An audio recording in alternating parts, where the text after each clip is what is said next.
गगन समीरा छित जल पावक गगन समीरा। पंच रचित यहाँ अधम शरीरा। पंच रचित यहाँ अधम शरीरा। जो ये पंच तत्वों से बनी हुई शरीर है, ये स्थूल शरीर है।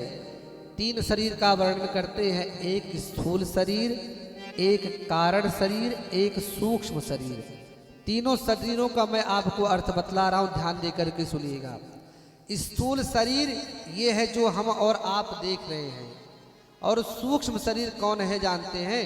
जब हम लोग सो जाते हैं, सोने के बाद में भी हमारी बुद्धि काम करती है कि हम पर्वत पे चढ़ गए हैं, हम गाड़ी में बैठने वाले हैं, हम कहीं घूम रहे हैं। जब ये शरीर शांत हो जाती है, वो जो सूक्ष्म शरीर होती है वो काम करना प्रारंभ कर देती है, वे सूक्ष्म शरीर है। जब यह पंच तत्व की शरीर छूट जाती है तब कारण शरीर बनता है। कारण शरीर का मतलब ये है, यह देह छूटी तो मरने के बाद अच्छा कर्म किए तो अच्छी शरीर मिली, नहीं तो वही पुनः कोई गड़बड़ देह भगवान प्रदान कर देते हैं।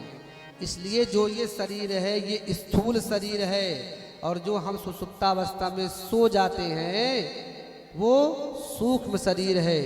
मोह निशा सब सोव निहारा, अर्थात जब हम सो जाते हैं उस समय जो स्वप्न देखते हैं वह सूक्ष्म शरीर का कारण है। और व्यक्ति अच्छा कर्म करता है तो देवत्व को प्राप्त कर लेता है, लेकिन बुरा कर्म करता है वह पिशाच की योनि में, राक्षस की योनि में, भूत प्रेतों की योनि में चला जाता है। ये उसका कारण शरीर होता है। तीन प्रकार की देह का वर्णन करते हैं और कहते हैं जब हम अपने इस स्थूल शरीर से अच्छा कर्म करेंगे, हमारे सूक्ष्म शरीर और कारण शरीर भी हमारी सुरक्षा करेंगे। और इसके बाद में सूत जी महाराज वर्णन करते हैं कि कौन से वर्ण को, कौन से शिवलिंग का पूजन करना चाहिए।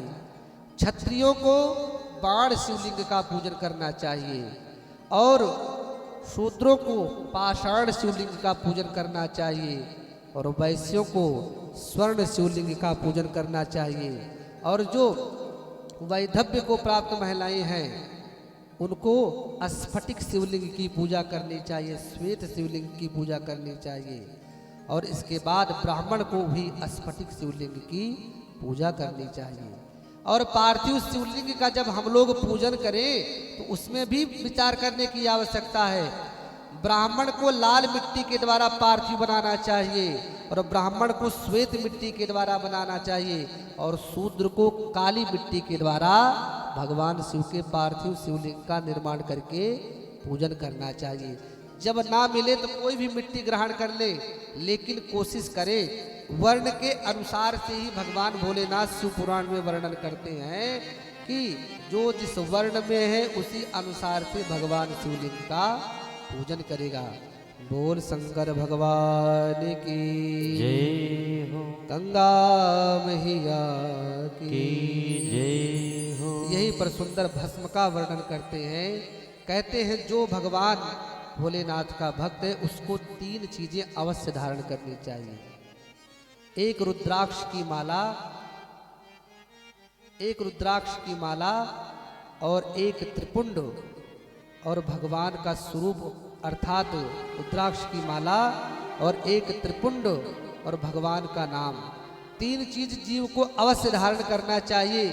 जो इन तीनों को धारण करता है वो साक्षात शिव के समान हो जाता है। और सूत जी महाराज कहते हैं जैसे